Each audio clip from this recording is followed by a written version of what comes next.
There is a moment in every legendary life when the thing that defined you begins to slip away, and for Art Garfunkel, it came far too suddenly. The voice at 81 that had carried generations through joy and heartache, through awakenings, was fragile in ways he never thought possible. The man whose tenor once seemed to float effortlessly above Paul Simon's melodies finds himself frightened by his own silence. And in an attempt to understand what remained of him without singing, he found losing a voice can feel precariously like losing a self. This is the journey Art Garfunkel never expected to take. The night everything changed came without warning. For most of his life, Garfunkel believed his voice was a gift, something pure, precise, and dependable. He had been singing since he was 5 years old, long before the world knew the names Simon and Garfunkel, long before the sound of silence or bridge over troubled water echoed across continents. But in early 2010, during what should have been a triumphant reunion tour with Paul Simon, the unimaginable happened. At 72 years old, midway through a performance in New Orleans, Garfunkel opened his mouth to sing, and the sound simply wasn't there. It wasn't a cold. It wasn't fatigue. It was something far more sinister. Almost instantly, his mid-range collapsed, and the finesse that had defined his entire career vanished. Doctors diagnosed him with vocal cord paresis, partial paralysis of one of the vocal folds. For a singer whose signature was clarity and angelic precision, the diagnosis felt like a cruel twist of fate. Within days, he canceled the upcoming Simon and Garfunkel tour. Within weeks, he withdrew from performing altogether. The man who had spent decades clambering onto stages around the world suddenly couldn't think of standing behind microphone. Privately, he would concede something harrowing. He did not know how to be a person who does not sing. It wasn't just his voice that faltered. His confidence collapsed, too. His identity fractured. He began referring to himself not as Art Garfunkel the singer, but as Walter, a name he used for the version of himself who existed without music. The nickname wasn't a joke or a playful disguise. It was a sign of how lost he felt. "I became somebody named Walter," he recalled years later. "And I don't know how to be Walter." At an age when many artists take their victory laps, Garfunkel stood face to face with a terrifying possibility that the gift he had carried for more than 6 decades might never return. And if it didn't, who was he supposed to be? In the months following his diagnosis, he slipped into a kind of emotional freefall he had never experienced before. Fame had never defined him the way it defined many artists of his generation, but singing did. It was woven into his sense of self so deeply that when the voice disappeared, he felt as if something fundamental inside him had been cut away. He described it in heartbreaking terms. "This is breath to me. When you lose it, it's tragic." And tragedy was exactly what it felt like, because every attempt to sing became a battle between the man he had been his entire life and the stranger he was becoming. Even the thought of walking onto a stage filled him with paralyzing fear. Simple sound checks made his knees buckle. He would stand there, listening to the unfamiliar hoarseness coming from his own throat and wondering if this was really happening and if he would ever sing again. It wasn't just that he would lose a career. He would be losing a lifelong identity. He envisioned a life where he retreated deep into writing and reading, his passions that had always comforted him. Yet even they could not replace the quiet devastation of losing the one thing that he was supposed to do. His unraveling intensified when the public began to realize something was seriously wrong. Fans who came to hear the pure, soaring voice behind All I Know, and the boxer watched him now hesitate, struggle, falter. He was afraid of letting them down, afraid of the pity in their eyes, of the questions he kept hearing. "Are you okay? Are you coming back?" And there were days he feared the answer was no. Grief doesn't always announce itself clearly. It lingers, reshapes, and resurfaces. That was why he spoke of himself as Walter not as a persona, but as an admission that he no longer knew who Art Garfunkel was without the voice that shaped his entire existence. Yet even at his lowest point, a quiet part of him refused to give in. The voice was gone, but the longing remained. After months of silence, fear, and self-doubt, Garfunkel realized that if he wanted even the slightest chance of reclaiming his voice, he would have to rebuild himself from the ground up. There was no medical shortcut, no miracle procedure, no sudden cure. What he faced was a slow, lonely, and often humiliating process, one he had to face at an age when most performers had already settled into retirement. He began quietly, almost shyly, singing along to the softest, gentlest voices he knew: James Taylor, the Everly Brothers, Chet Baker. They became his teachers and his companions. He described the process as gently teasing the voice back, sometimes managing a clean note, sometimes producing only a rasp. Even tiny victories carried him through the hopeless days. It wasn't singing the way the world remembered Art Garfunkel, but it was singing, and that was enough. Practice wasn't going to be enough. He needed to face the real thing: a microphone, a room, an audience. He took the next step by singing in an empty hall with no other human but his old friend and audio engineer, Stuart Breed. In that vast silence, he checked how his voice behaved when amplified, how it traveled across a room, how it responded when he reached for notes he no longer trusted. This was exhausting and frightening, and every misfired note stung like a bruise. It wasn't until his third year of recovery that he dared to sing for small audiences again. The first listeners were members of his wife's Buddhist congregation, people who knew him simply as a husband and father. Their gentle encouragement gave him the time to stand long enough and steady enough to finish each performance. Later, he performed 7 times in a New York art gallery with only 90 seats. Each appearance was a test of courage more than technique. "It's fearful to say to people, 'Listen to me sing, but I can't sing,'" he confessed. "It's so scary." Yet those fragile performances became turning points. Each time he acted as if he were recovered, he felt a little closer to becoming himself again. Acting as if slowly pulled him back toward the truth. After 4 years of effort, Art Garfunkel finally reached a moment he once feared would never come. His voice began to return, not suddenly, not triumphantly, but gradually, like a light flickering after a long blackout. He said simply, "I feel 99% there."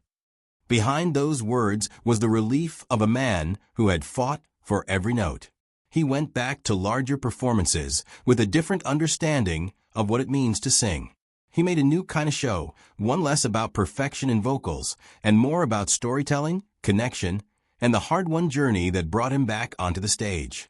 He combined songs from his years with Paul Simon, selections from his solo catalog, and moments where he opened himself to questions about life, loss, and the uncertain future.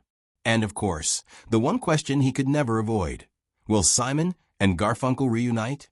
Instead of being evasive, he responded with gentle candor. "It takes 2 to tango." Paul Simon once said that anyone wanting a Simon and Garfunkel reunion should ask him first. His tone wasn't resentful or dismissive. It was simply the reality of a relationship too complicated to be repaired by nostalgia or wishful thinking. Paul had already made his stance clear years earlier. In 2012, he admitted that he would just as soon avoid going back to the past, and in later interviews, he put it even more bluntly: "We don't get along. It's not fun." To fans, this was painful. To Garfunkel, it was simply another truth he had learned to live with. Yet when he spoke about the last time they performed together, his voice softened. He remembered their Old Friends tour with the Everly Brothers, how they opened with the line, old friends sat on their park bench like bookends." He remembered the beauty of beginning in unison with just one guitar, 2 voices, 1 guitar. "Who does that in an arena?" he said. Those memories reminded him that even complicated partnerships can still hold moments of magic, and that magic, however fleeting, was real. It was something neither he nor Paul could erase, no matter how deeply time and history had fractured their bond. But now Art Garfunkel faced the stage alone. No Paul Simon beside him. No harmonies intertwining. Just a man, his nearly restored voice, and the understanding that he could never take a single note for granted again. When a lifetime gift disappears and returns, even imperfectly, it becomes something sacred. While the world was still speculating about reunions, retirements, and what that near loss of his voice meant for his legacy, Garfunkel found a different source of purpose. His focus turned toward something far more personal. The sight of his son, Art Garfunkel Jr., quietly taking his first steps into the music world. For Art Sr., this was more than a proud parent moment. It was an emotional mirror.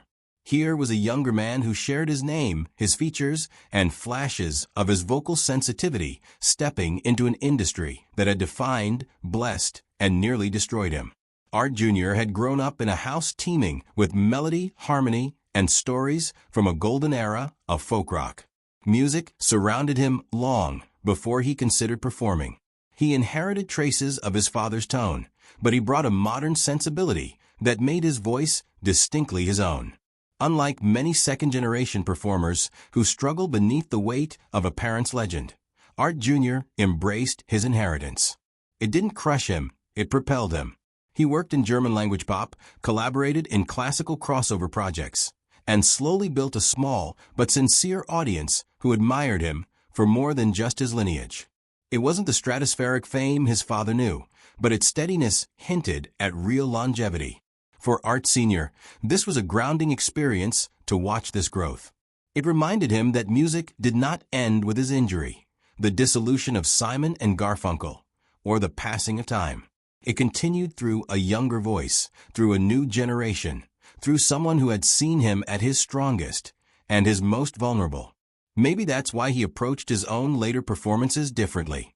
He no longer chased the impossible perfection that defined his youth. Instead, he carried something heavier but more meaningful: experience, humility, and the knowledge that a voice can falter, break, disappear, and still return. As his son forged a path of his own, Art Garfunkel found himself reflecting on the strange arc of his life, a life filled with triumphs, collapses, and astonishing comebacks. Standing behind a microphone in his 80s, he knew that even if he never again achieved that purity of younger voice, he had something to offer, something only age can give, the truth of having lived. In his 80s, he finally accepted a truth that once terrified him. He would never again sing the way he did in his 20s and 30s. Yet, after everything he had endured, that truth no longer crushed him. It grounded him. He had faced the silence, the paralysis, the fear that his identity had evaporated. He rebuilt himself not with vocal exercises alone, but with courage, by walking onto stages not knowing what sound his voice would make. That vulnerability became part of his artistry. He frequently referred to the act of singing post-2010 crisis as performing without a safety net. It was a mix of fear and adrenaline that got him through those early comeback shows. "It is brave," he said, "you invite people to listen, but you don't know if you can deliver. That's bravery without a net." Audiences didn't find this weakness. They found humanity. The performances later became far more intimate, personal, and profound. In a Note to Self segment on CBS This Morning, he spoke with surprising tenderness. He recalled running his fingers along a picket fence as a boy and marveling at the rhythm of the sound it made. He spoke of that sweet little guy, young Artie Garfunkel, and admitted that he misses him. Age hadn't hardened him. It had softened him. It had expanded his ability to feel. He learned to find peace in the parts of life he once overlooked: marriage, fatherhood, quiet routines. Things he never imagined could anchor him as deeply as music once did. But every career evolves, and even the greatest voices must eventually yield to time. What mattered was that he continued. Even at 81, he stepped onto stages, told his stories, and shaped his life into something he could share. And through it all, he remained aware of how lucky he had been. "You feel like you have a rabbit foot in your pocket," he said. "I've been a thoroughly lucky duck to survive the rise, the fall, the silence, and the return." That was the unexpected arc of a man whose voice once carried the dreams of millions and who now carries the wisdom of nearly losing everything. The story of Art Garfunkel shows how fragile a gift can be and how powerful the will to reclaim it truly is. Having been through everything he has been through, what do you think has been his most remarkable comeback moment? Let us know in the comments section below. And if you have liked this video, then do subscribe and hit the like button for more such stories.